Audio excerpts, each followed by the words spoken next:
ఎన్ని ఎకరాలు ఉండేనా నీకు? మాకు 3 ఎకరాలు ఉంది. మొత్తం ఎన్ని బస్తాలు? ఇవి మా వాళ్ళవి, మా ఎండబెట్టినాం నానిపోయినాయి. సాయానికి వచ్చినావా? మరి ఎప్పుడు అమ్ముడు పోవాలి, ఎప్పుడు అమ్ముడు పోతున్నాయి? ఎప్పుడు అమ్ముడు పోవాలి? ఇప్పుడు చేస్తున్నాం మేము. నెల కింద అమ్ముడు పోయేటి వీళ్ళు పెట్టుకోవాలి. లారీలు షార్టేజ్ అయినాయి అన్నారు. రైస్ మిల్లాల్లో పోతే ఆడ ఫుల్ అయిపోయినాయి అవి ఇవి అన్నారు. రాయపరెడ్డి మొత్తం మా జిన్నారం మండల ఒడ్లు జిన్నారంలో వద్దు అన్నారంట. మరి మంచిగా రైతు అద్భుతంగా ఉండే తెలంగాణ రాష్ట్రంలో. ఎమ్మటే రైతు బంధు పడేది, వాళ్ళకి అవసరానికి సరిపడి అది పడేది, ఏది ఉండేది. మరి ఇప్పుడు ఇవేంది? అన్ని దొంగ కాంటలు అయిపోయినాయి. ఏడైనా ఏమైనా దొంగ మాటలు ఎత్తురు. రాజకీయ నాయకులు అట్లే ఉన్నారు, చేసేటోళ్ళు అట్లే ఉన్నారు. అంతేనా? ఎవరైనా అట్లే ఉన్నారు. వాళ్ళ మాటలు ఇవాళ ఉస్తురు పోతురు. ఇక్కడ ఎండలో కష్టపడి చేసేటోళ్ళం మేము. మాకు తెలుస్తుంది బాధ అనేది. నీకు 80% అయిపోయింది అన్నారు. మీకు అన్నం ముంగట్నే ఉన్నాయి. 80% అయిపోయినాయా కాలేవు అనేది. మేము జూట మాటలు చెప్పే మాట కాదు ఇది. నీ కంటికి రైతులు ఎప్పుడు జూట మాటలు చెప్పారు. కంటికి కనబడేటి రైతు ఆల్రెడీ కనబడుతూనే ఉన్నాయి. ఎవరైనా చూస్తారు. నీకు 80% అంటే 100%లో 80% అంటే 20% ఉన్నాయి. 20% అంటే 10 కుప్పలు ఉండేటి. ఇక్కడ ఎన్ని కుప్పలు ఉన్నాయి? ఇంచుమించు 200 కుప్పలు ఉన్నాయి. దానికోసం మీరే చూసుకోవాలి, మీరే మాట్లాడాలి. ఏమన్నా అడుగుతున్నారా ఇక్కడ లోకల్ వ్యవసాయ అధికారులు వచ్చి? ఎందుకు అడుగుతూనే ఉన్నారు. ఏమంటే లారీలు వస్తున్నాయి, లారీలు పాలు. గతంలో ఇట్నే ఉండను అంటున్నా. గవర్నమెంట్ ఇట్లనే ఉండే అంటే ఫస్ట్ స్టార్టింగ్ లో వచ్చినప్పుడు ఉండే.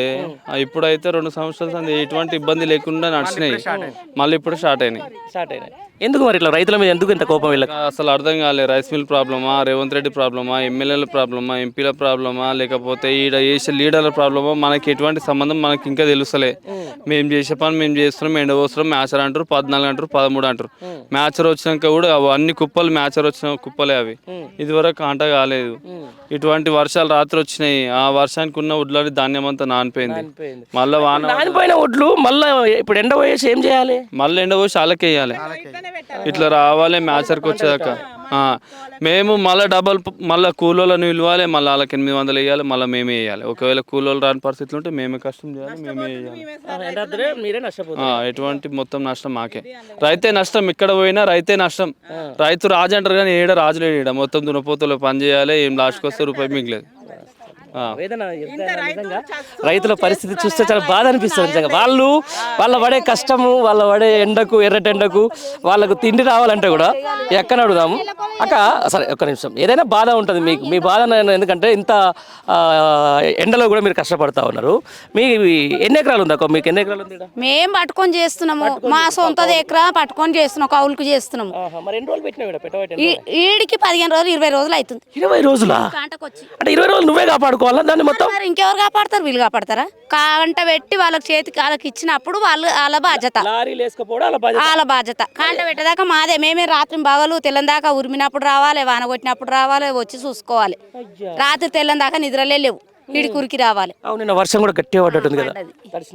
తడిసింది. అగేందా వాడ తడిసినాయి. ఇప్పుడు దాన్ని ఏం చేయాలి మరి? మొత్తం ఎండబోయాలి. మళ్ళీ ఎందుకు ఈ గవర్నమెంట్ ఇంత లేట్ చేస్తుంది? ఎందుకో ఏమన్నా అంటే మ్యాచర్ రాలేవు. వచ్చినప్పుడల్లా మ్యాచర్ రాలేవమ్మా వస్తాయి. ఎంత సీరియల్ నడుస్తుంది? సీరియల్ నంబర్ ఒక 5 రాసి ఇచ్చిర్రు. ఇక అది ఎన్నడు సీరియల్ మాది వస్తే అన్నాడు మేము రావాలి, వాళ్ళకి పెట్టియాలి, ఎండబోయాలి, పెట్టియాలి. గతంలో ఇట్లానే ఉండనా? గత గవర్నమెంట్ లో ఉన్నప్పుడు ఇట్లా ఉండనా? ఏం లేకుండే ఎంబడెంబడి అయిపోయింది. వీళ్ళకి ఏం రోగం అయిందో ఏం చేయాలి? పెద్ద యాస్ట్ వస్తుంది. చెయ్యక మేము ఒక 1500-1000 రూపాయలు ఒక ఆడామెకు నాటేయాలంటే, కలవాలంటే 800-900. ఏం లాభం? మేము వ్యవసాయం చేసి పెద్ద యాస్ట్ వస్తుంది. మరి ఇప్పుడు ఎట్లా? ఇప్పుడు దాన్ని రేపో ఇల్లుడన్నా అవుతుంది అని చెప్పేసి అంటారు. ఏం అడుగుదామని వచ్చినాం. అందుకే ఇంకేవరు సపోర్ట్ చేయలేదు. కాంటకాడికి వచ్చి అడుగుదాము మరి ఏమంటారు, ఎన్నడు పెట్టుకుంటామంటారు. ఏం కదా ఈడికి 2 సార్లు ఎండ పోసినాము, కుప్ప పోసినాము. ఇంకేమన్నా అంటే మీ నంబర్ రాలేదమ్మా, మీ నంబర్ రాలేదు. ఏం నెంబర్లు వస్తాయో, ఎప్పుడు వస్తాయో, మీ కష్టాలు ఎప్పుడు తీరుతాయో, ఈ ఎండలకు ఇదంతా ఇబ్బందికరమైన పరిస్థితి. రైట్, దానికైతే చూస్తూనే ఉన్నాం. ఏదేమైనా కూడా రైతులు చెప్తున్నటువంటి మాట, మహిళా రైతులు చెప్తున్నటువంటి మాట, అందరు కూడా ఇదే మాట చెప్తున్నటువంటి మాట. ఒకసారి చూడాలి నిజంగానే. అక్కడ వెళ్దాం ఒకసారి. ఆ రైతులు కూడా ఏమంటారో ఒకసారి మాట్లాడే ప్రయత్నం అయితే చేద్దాం. వాళ్ళు మాట్లాడిన తర్వాత వాళ్ళు ఏం చెప్తున్నారు, వాళ్ళు ఏమంటున్నారు. నిజంగా ఈ కల్లాలలో ఈ వడ్లను చూస్తుంటే మాత్రం కొంచెం ఆవేదన భరితమైనటువంటి పరిస్థితి. రానున్న రోజుల్లో ఇంకా ఇట్లా వడగళ్ళ వర్షాలు, ఎందుకంటే ఇప్పుడు ఆల్రెడీ నైరుతి ఋతుపవనాలు స్టార్ట్ అయినాయి అని చెప్పేసి అంటా ఉన్నారు. ఆ నైరుతి ఋతుపవనాలు ప్రారంభమైన క్రమంలో వర్షాలు వర్షపంట ఇట్నే పడుకుంటా పోతే ఏం జరుగుతుంది, ఎట్లా జరుగుతుంది, వాళ్ళ పరిస్థితి ఏంది, ఆ విధంగా మరి ఇట్లా రైతులను ఎందుకింత ఇబ్బంది పెడతా ఉన్నది ఈ ప్రభుత్వం అనే అంశానికి సంబంధించిన దాని మీద కూడా కొంచెం ఇబ్బందికరమైన పరిస్థితులు ఉన్న నేపథ్యాన్ని మనం చూస్తూ ఉన్నాం. ఇక ఇంతమంది మొత్తం 400 మంది ఇక్కడ రైతులు మొత్తం వేస్తే ఇక చూడండి, నిన్న వర్షానికి చూడండి ఒకసారి, వర్షంకి ఇక మొత్తం ఇగో చూడండి, మొత్తం ఇక నీళ్లు కారుతున్నటువంటి పరిస్థితి, వాటర్ వస్తున్నాయి మొత్తం. మరి దానికి ఎవరు బాధ్యత వహించాలి? ఎవరు? తిండి తినే రైతన్నకి ఎందుకు ఈ కష్టం? ఎవరు చెప్పాలి దీన్ని? ప్రభుత్వం చెప్పదా? ప్రభుత్వం మాట్లాడదా? వాళ్ళ ఒడ్లు సత్వరంగా కొనుక్కొని ఎండల నుంచి వరకు రక్షణ ఇవ్వదా? రైతుని రాజుగా చేయదా? రైతు భరోసా అని చెప్పేసి, రైతు భరోసా ఇస్తాం, అంతకంటే ఎక్కువ ఇస్తామని చెప్పేసి, ఆ గవర్నమెంట్ ఇచ్చిన దానికంటే ఎక్కువ ఇస్తామని చెప్పేసి ఈరోజు అధికారంలోకి వచ్చిన తర్వాత వాళ్ళకు ఎకరానికి 2 ఎకరాలు ఇచ్చుకుంటూ అట్టు చేసి యూరియా ఇవ్వకుండా ఈరోజు సరే అంత కష్టపడి ఆరుగాలం చేసి రైతు పంట పండించినా కూడా వాళ్ళ పంట కొనకపోతే మరి వాళ్ళ వ్యవసాయం చేస్తానికైతేనేది, వాళ్ళు రైతుగా ఉండేందుకు ఏ విధంగా ముందుకు వెళ్తారు? వాళ్ళు ఏ విధంగా వాళ్ళకు ఒక భరోసా కల్పిస్తుంది ఈ ప్రభుత్వం?